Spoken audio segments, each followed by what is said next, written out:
तमिलनाडु 1965 और एक मुद्दा जिस पर पूरा राज्य सड़कों पर उतर आया था, भाषा यानी लैंग्वेज। अब 2026 में रिलीज हुई तमिल फिल्म पराशक्ति इस दौर पर बनी है और यही वजह है कि फिल्म के रिलीज से पहले ही विवाद होने लगा था। फिलहाल सवाल ये नहीं है कि फिल्म अच्छी है या नहीं, सवाल ये है कि क्या ये फिल्म उस इतिहास को छू रही है जिसे आज भी लोग पूरी तरह भूल नहीं पाए हैं। भाषा का विवाद वैसे भी कुछ वक्त से गरमाया हुआ है। हिंदी बोलने वाले हिंदी के सपोर्ट में बोलते हैं, बाकी तमिल और तेलुगु बोलने वाले अपनी भाषा के। इस फिल्म में शिवा कार्तिकेयन एक ऐसे छात्र नेता का किरदार निभा रहे हैं जिसे फिक्शनल बताया जा रहा है। लेकिन क्या ये किरदार वाकई काल्पनिक है या फिर इसकी जड़ें 1965 के एंटी हिंदी प्रोटेस्ट और अन्नामलई यूनिवर्सिटी के उस छात्र तक जाती हैं जिसकी मौत ने एक पूरे आंदोलन को आवाज़ दी थी। जब संविधान में तय किया गया कि हिंदी देश की आधिकारिक भाषा बनेगी तो तमिलनाडु में इसका विरोध क्यों हुआ? ये लड़ाई सिर्फ भाषा की थी या पहचान की? और आज इतने साल बाद जब पराशक्ति जैसी फिल्म आती है तो ये मुद्दा फिर से इतना अनकंफर्टेबल क्यों लगने लगता है। इस वीडियो में हम ये समझने की कोशिश करेंगे कि पराशक्ति का विवाद क्या है, फिल्म की कहानी कहाँ तक इतिहास से जोड़ती है और क्यों 1965 आज भी एक साइलेंट लेकिन जिंदा सवाल बना हुआ है। हाय, मैं हूं अनु और आप देख रहे हैं बजरबट्टू एंटरटेनमेंट। 2026 की सबसे ज़्यादा चर्चा में रहने वाली तमिल फिल्मों में पराशक्ति का नाम सिर्फ इसके स्केल या कास्ट की वजह से नहीं लिया जा रहा है, बल्कि इसके सब्जेक्ट की वजह से लिया जा रहा है। जैसे ये साफ हुआ कि ये फिल्म 1965 के एंटी हिंदी प्रोटेस्ट की पृष्ठभूमि पर आधारित है, विवाद शुरू हो गया। तमिलनाडु में 1965 सिर्फ एक साल नहीं है, वो एक कलेक्टिव मेमोरी है। इसीलिए जब एक मेन स्ट्रीम फिल्म उस दौर को दोबारा छूती है तो सवाल उठना तय है। सोशल मीडिया पर कुछ लोगों ने कहा कि फिल्म पुराने जख्म कुरेद रही है। वहीं राजनीतिक हलकों से आरोप आए कि इतिहास को एक खास नजरिए से दिखाया जा सकता है। इस सब के बीच डायरेक्टर सुधा कोंगरा को सामने आकर क्लैरिफाई करना पड़ा कि पराशक्ति कोई हिस्टोरिकल डॉक्यूमेंट्री नहीं है, ये एक फिक्शनल कहानी है, लेकिन जिस सोशियो पॉलिटिकल माहौल में इसे रखा गया है वो पूरी तरह रियल और डॉक्यूमेंटेड हिस्ट्री से लिया गया है। यही लाइन कंट्रोवर्सी की जड़ भी है। अब जाने की पराशक्ति की ट्रू स्टोरी है क्या।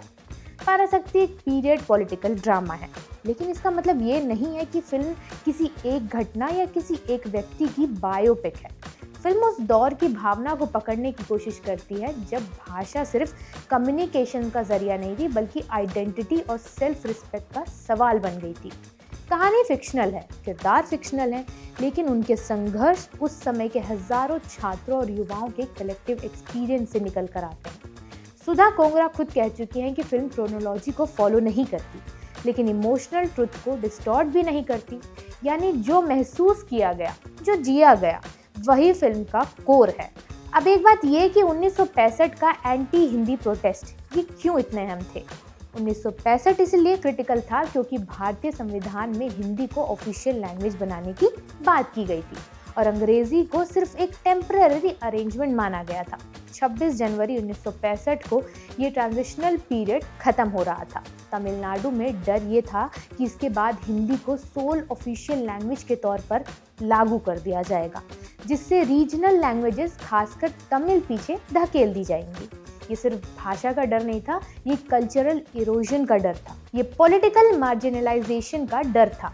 इसी डर ने प्रोटेस्ट को जन्म दिया। छात्र और युवा संगठन सबसे आगे थे। कॉलेज और यूनिवर्सिटीज आंदोलन का सेंटर बन गए।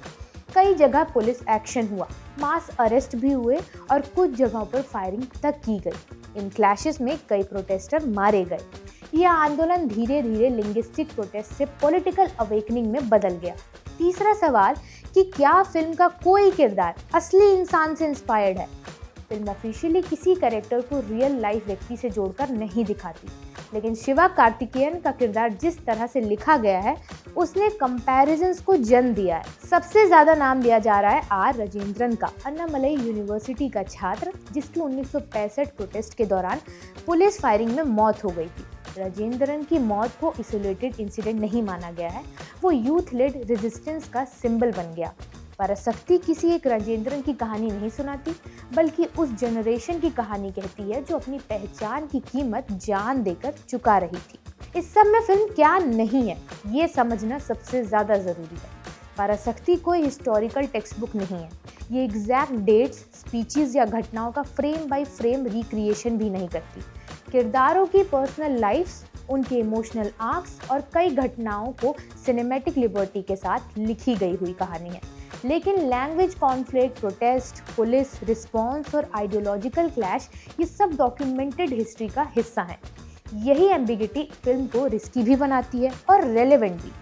फिल्म में शिवा कार्तिकेयन, रवि मोहन, अथर्वा, श्रीलीला लीड रोल्स में हैं। सपोर्टिंग कास्ट में देव रामनाथ, पृथ्वीराजन, पापड़ी घोष शामिल हैं।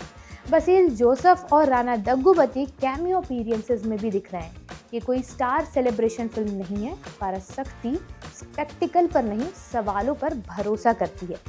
ये ऑडियंस को एंटरटेन करने से ज़्यादा इंगेज करना चाहती है। आखिर में पराशक्ति आज क्यों मैटर करती है? क्योंकि भाषा, पहचान और पावर के सवाल आज भी खत्म नहीं हुए।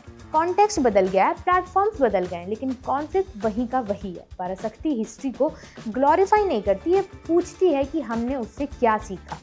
और शायद यही वजह है कि इस फिल्म पर इतना शोर है, क्योंकि कुछ कहानियाँ अनकंफर्टेबल होती हैं और अनकंफर्टेबल कहानियाँ अक्सर ज़रूरी भी होती हैं। वीडियो फिलहाल यहीं तक। इस फिल्म को लेकर आपका क्या ओपिनियन है और क्या ऐसे मुद्दों को फिल्मों के जरिए वापस याद किया जाना चाहिए या नहीं, आप कमेंट सेक्शन में बताइएगा। और देखते रहिए बजरबट्टू एंटरटेनमेंट।